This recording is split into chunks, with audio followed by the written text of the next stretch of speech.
반갑습니다. 네. 오늘 우리에게 주시는 하나님의 말씀은 요한복음 2장 1절부터 11절까지 말씀입니다.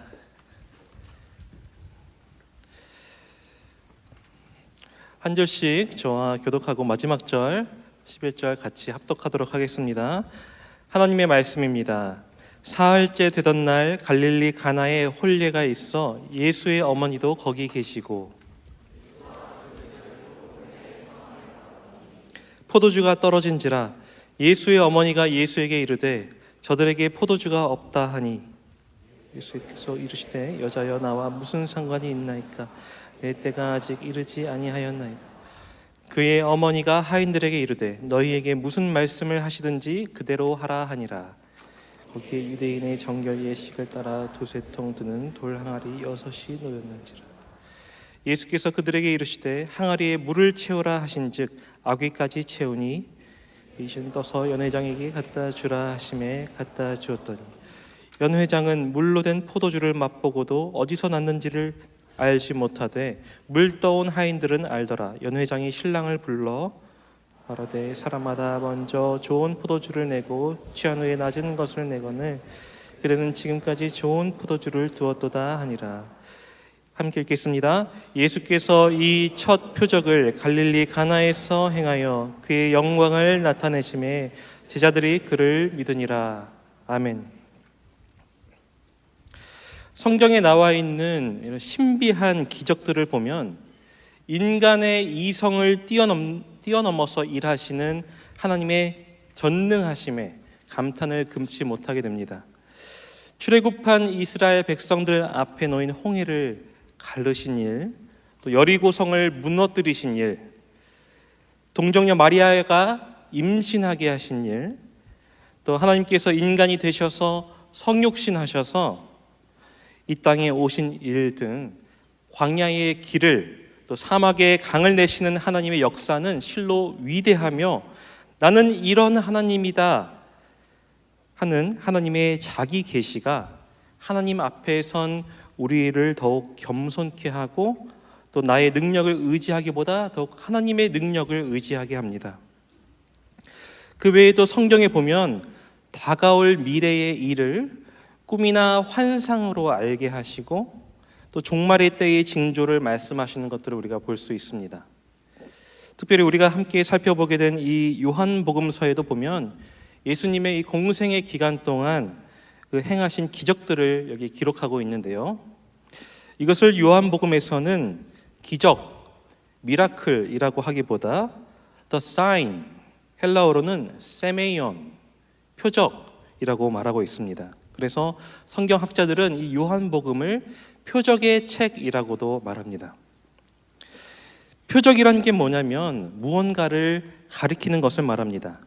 단순히 이 화학적 변화의 기적에 초점이 맞춰져 있는 게 아니라 그 기적이 내포하고 있는 의미가 있고 또 무언가를 일관되게 가리키는 이 목적 지향성이 있다는 겁니다. 저자 사도 요한은 그 목적을 요한복음 20장 30절에서 31절에 이렇게 밝힙니다. 요한복음 20장 30절에서 31절 말씀 함께 읽어볼까요? 시작. 예수께서 제자들 앞에서 이 책에 기록되지 아니한 다른 표적도 많이 행하셨으나 오직 이것을 기록함은 너희로 예수께서 하나님의 아들 그리스도심을 믿게 하려 함이요 또 너희로 믿고 그 이름을 힘입어 생명을 얻게 하려 함이니라. 아멘. 그러니까 요한복음에는 예수님이 공생의 기간 동안 행하신 이 표적들 가운데 몇 가지를 기록해 놓았는데 그것을 기록한 목적은 독자들이 예수가 하나님의 아들 그리스도라는 것을 믿게 하고 또 그 이름을 힘입어 생명을 얻게 하려고 기록했다는 겁니다. 다시요. 요한복음에 기록된 이 표적에 담긴 메시지가 있는데 그게 뭐라고요? 너희가 예수님이 하나님의 아들 그리스도이신 것을 믿어라. 또 그 이름을 힘입어 생명을 얻으라 하는 겁니다. 요한복음에 보면 예수님이 행하신 7가지 표적이 나와요. 첫째는 오늘 갈릴리 가나의 혼인잔치에서 물을 포도주로 변화시키신 일, 두 번째는 갈릴리 가나에서 가버나움에 있는 이 왕의 신하의 아들을 고치신 일, 세 번째는 예루살렘에서 38년 된 병자를 고치신 일, 네 번째는 디베리아의 갈릴리 바다 건너편에서 오병이어로 5천 명을 먹이신 일, 다섯 번째는 바다 위를 걸어오신 일, 여섯 번째는 날 때부터 맹인된 사람을 고치신 일, 마지막 일곱 번째로는 죽은 나사로를 살리신 일, 이 요한복음의 이 일곱 가지 표적으로 등장합니다. 그래서 이 모든 표적들이 다 하나같이 가리키는 것이 있으니 그게 뭐라고요? 예수님이 하나님의 아들 그리스도시다. 예수님을 믿어 영생을 얻으라 하는 겁니다. 자, 그럼 이제 오늘 본문 말씀으로 함께 들어가 보겠습니다. 오늘 본문 말씀은 예수님의 첫 표적, 갈릴리 가나에서의 이 혼인 잔치에서 예수님이 물을 포도주로 변화시키신 일이죠. 이 사건이 예수님의 어떠함을 나타내는 것일까요? 우리 1절, 2절부터 함께 읽어보겠습니다. 시작. 사흘째 되던 날 갈릴리 가나에 혼례가 있어 예수의 어머니도 거기 계시고 예수와 그 제자들도 혼례의 청함을 받았더니, 이스라엘 북부의 갈릴리 가나라는 이 지방에서 혼인잔치가 열렸는데 누가 초대를 받았어요? 예수님과 예수님의 어머니 마리아와 또 예수님의 제자들이 초대를 받았습니다. 이 유대인들의 결혼 풍습을 보자면, 유대인들은 이 결혼식을 하면은 결혼식을 그 한 날부터 해서 일주일간 또는 더 길게는 2주간 이 혼인 잔치를 합니다. 오늘날과 동일하게 초청장을 받은 사람만 그 잔치 안으로 들어올 수가 있고, 또 되도록 많은 사람들을 초청하길 바랬고, 특히 유명한 랍비나 사회의 이 저명한 인사들을 많이 초대하고자 했습니다. 그것이 그들의 그 결혼의 자리를 빛내줬기 때문입니다. 그런데 이 혼인 잔치 중에 큰 위기가 발생하죠. 3절에 함께 보겠습니다. 포도주가 떨어진지라 예수의 어머니가 예수에게 이르되 저들에게 포도주가 없다 하니, 이 일주일간 계속되는 이 혼인 잔치에 초대받은 사람들은 주로 먹고 마시고 노래하고 춤추고 또 전통적인 여흥을 즐겼는데, 이 즐기는 와중에 포도주가 떨어져 버린 거예요. 아니, 잔치에 이 초대해 놓은 마당에 그게 떨어져야 쓰나, 당시 집주인은 하객들한테 약 일주일간 포도주를 제공할 의무가 있었습니다. 심지어 이 의무에는 법적인 책임까지 따를 수 있었어요. 제가 한 번은 결혼식에 갔는데요, 콜라를 마시려고 음료 그 나오는 기계에다가 컵을 이렇게 갖다 댔는데, 이 나오는 콜라의 색깔이 흐연 거예요. 콜라 액상이 다 떨어졌던 거죠. 이 갈비찜 고기를 하나 이렇게 집어서 딱 삼켜 먹고 그리고 나서 콜라를 한 모금 딱 하면은 갈비찜의 여운이 그 입안에서 사라질 때쯤 콜라의 달달하고 톡 쏘는 맛이 들어와서는 입안을 휘어 감아가지고 목구멍으로 크 하고 이렇게 넘어가게 해주는 건데, 그런 콜라가 없다니 제 마음에 희락이 사라지고, 아니 이런 피로 현장을 갖춘 곳에서 나를 식사를 대접을 하다니 하면서 이건 초대한 손님한테 예의가 아니지 않나 하는 생각을 한 적이 있습니다. 어쨌든 그래서 그 당시 유대 사회의 잔치에서 이 사람들을 초대해 놓고 이 포도주가 떨어졌다는 것은 잔치의 흥이 떨어져 버릴 위기에 처했다는 것을 말하는데, 뿐만 아니라 이 잔치를 주최한 집안이 이 초대한 사람들에게 굉장히 결례를 범하게 될 그 위기에 처했던 거죠. 우리가 여기서 한 가지 더 봐야 하는 그림이 있어요. 요한계시록에 보면 종말의 때에 예수님과 성도의 그 만남을 무엇에 비유하나요? 혼인잔치에 비유하죠. 그러니까 오늘 본문의 이 배경이 되는 이 혼인잔치는 하나님 나라의 그림이 이 혼인잔치의 본문 그 속에 담겨 있는 거예요. 하나님 나라는 마치 이와 같으니, 하는 이 일면의 메시지가 오늘 본문 속에서 나타난다는 겁니다. 이 정도 이해를 가지고 계속해서 본문 말씀을 보죠. 우리 3절 말씀 다시 제가 한번 읽겠습니다. 포도주가 떨어진지라 예수의 어머니가 예수에게 이르되 저들에게 포도주가 없다 하니. 여기서 이제 예수님과 예수님의 어머니 마리아 사이에 굉장히 난해한 대화가 오갑니다. 마리아는 왜 이 상황을 예수님한테 알렸던 것일까요? 지금 이런 상황이 발생했는데 너가 좀 어떻게 좀 해볼 수 없겠니? 이런 지금 요청을 하고 있는 것이죠. 여기에서 우리는 마리아가 자기 아들에 대해서 어떻게 생각했는지를 우리가 엿볼 수 있어요. 마리아는 예수님을 이 뱃속에 잉태하면서부터 뵐 때부터 굉장히 신비한 경험을 했죠. 남녀의 관계없이 성령으로 잉태됐고 자기 아들이 신의 계시를 받은 이 범상치 않은 존재라는 것을 마리아는 마음에 새기고 있었어요. 그래서 아들에게 포도주가 떨어졌대. 이 말은 너가 좀 어떻게 이 문제를 한번 해결해 볼 수 없겠니? 하는 얘기입니다. 그런데 4절을 볼까요? 4절 같이 한번 읽어볼게요. 시작. 예수께서 이르시되 여자여 나와 무슨 상관이 있나이까 내 때가 아직 이르지 아니하였나이다.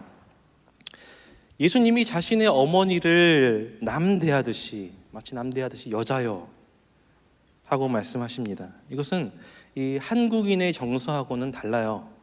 어머니를 버릇없이 부르고 있는 게 아니라 이건 굉장히 정중한 어조입니다. 그리고 여자여라는 표현은 이게 뭐냐면 예수님이 자기 자신을 그리스도로서 비로소 드러내시는 표현입니다. 육적인 어머니와는 거리를 두시면서 하나님의 아들 그리스도로서 지금 말씀하고 계신 거죠. 여자여 나와 무슨 상관이 있나이까?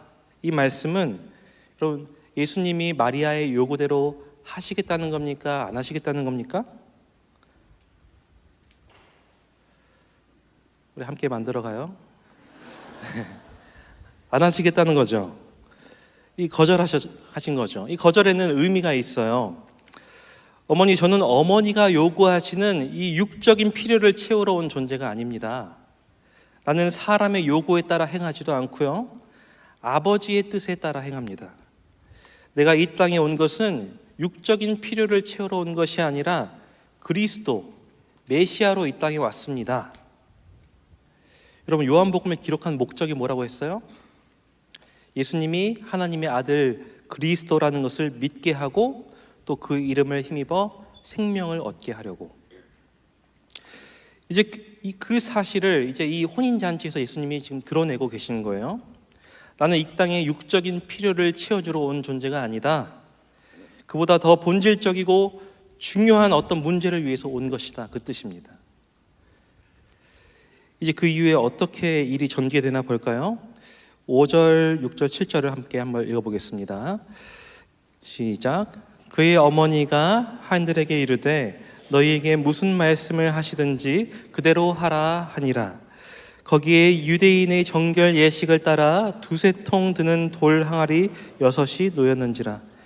예수께서 그들에게 이르시되 항아리에 물을 채우라 하신즉 아기까지 채우니. 예수님은 참 아이러니하게도 안 해주실 것 같으면서도 또 해주시는 그런 츤데레 같은 면이 있으세요. 수로보니게 여인의 귀신 들린 딸을 고쳐주실 때도 보면 수로보니게 여인에게 아주 모질게 말씀하시죠.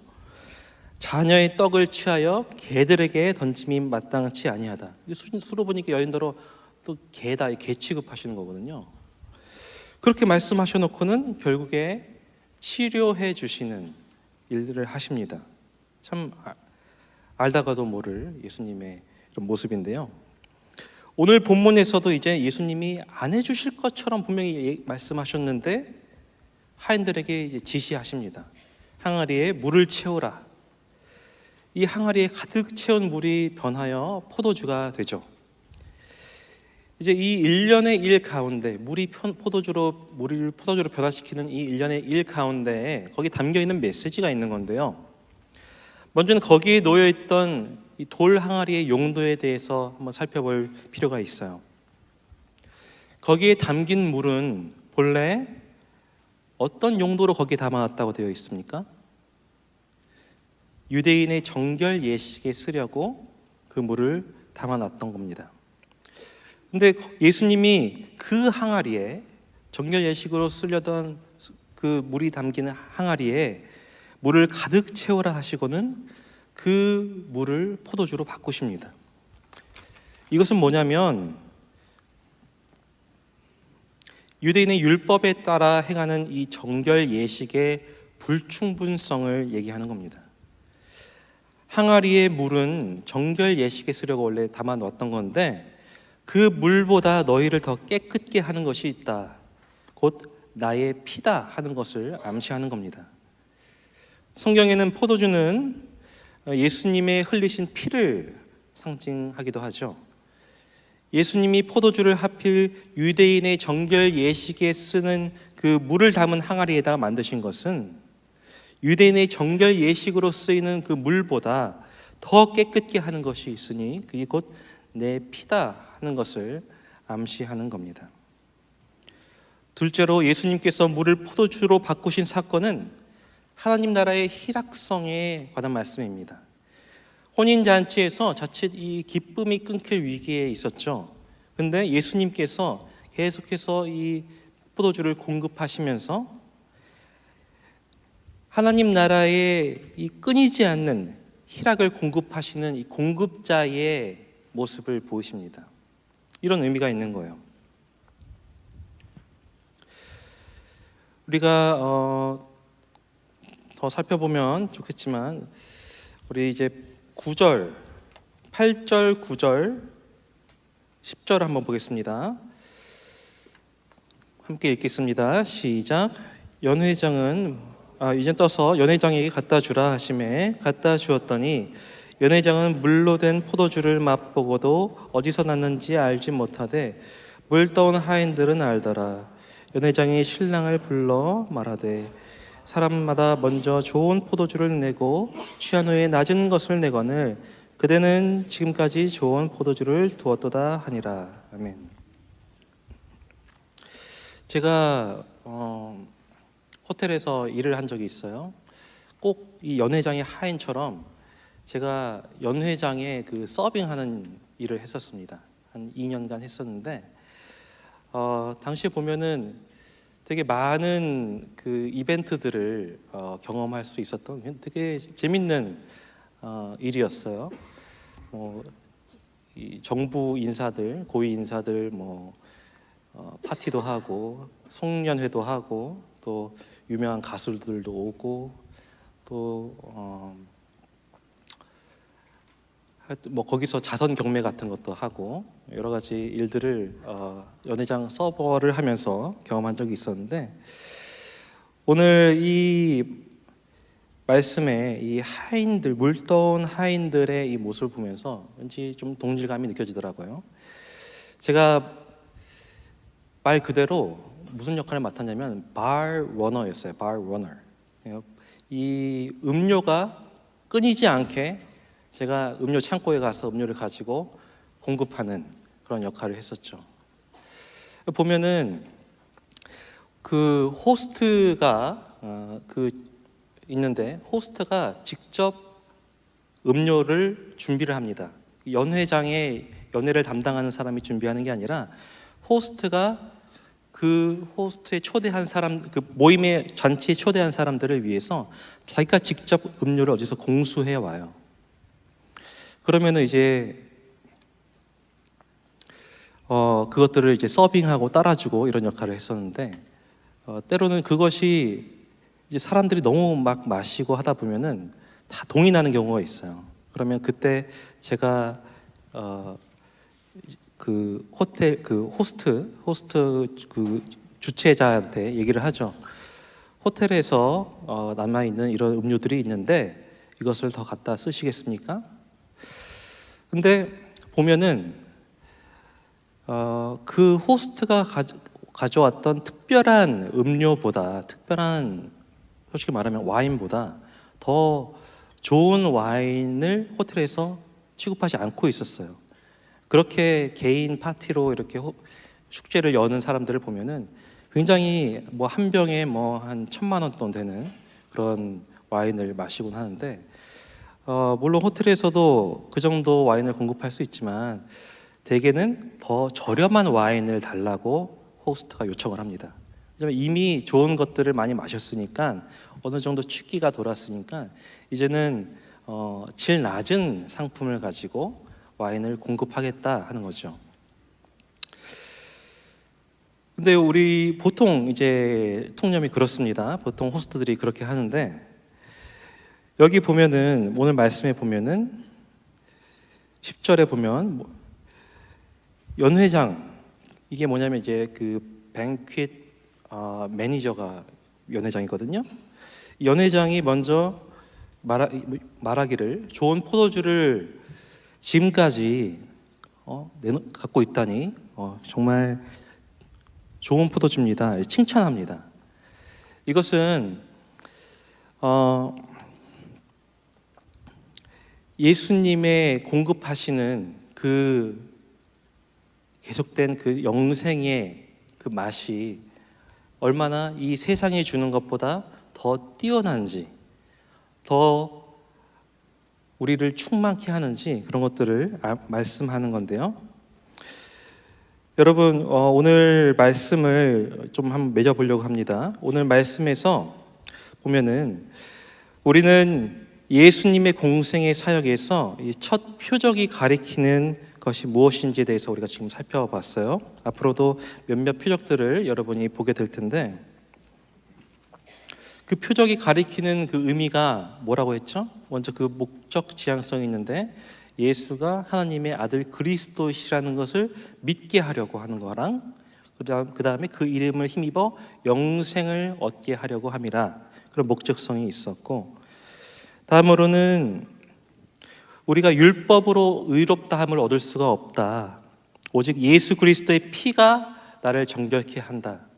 그러니까 그 유대인의 정결 예식에 따라 담겨져 있던 물과 예수님이 만드신 그 포도주의 그 피를 상징하는 그 포도주를 대비해서 그렇게 얘기하는 것 하나.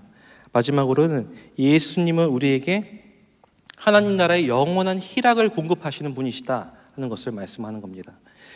마치 희락이 끊길 뻔했던 그 위기에서 예수님이 포도주를 공급하시면서 영원한 희락을 공급하시는 그런 공급자로 나타나십니다.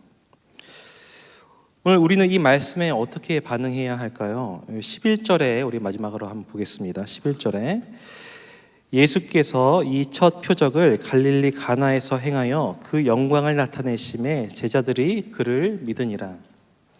요한복음에서 굉장히 중요한 키워드가 있다면 믿음입니다. 예수님의 어떠하심이 나타나 있는데 그에 대한 반응이 꼭 이렇게 주어져 있거든요. 반응이 보면 믿으니라, 믿었다, 이런 반응들을 많이 보게 될 겁니다.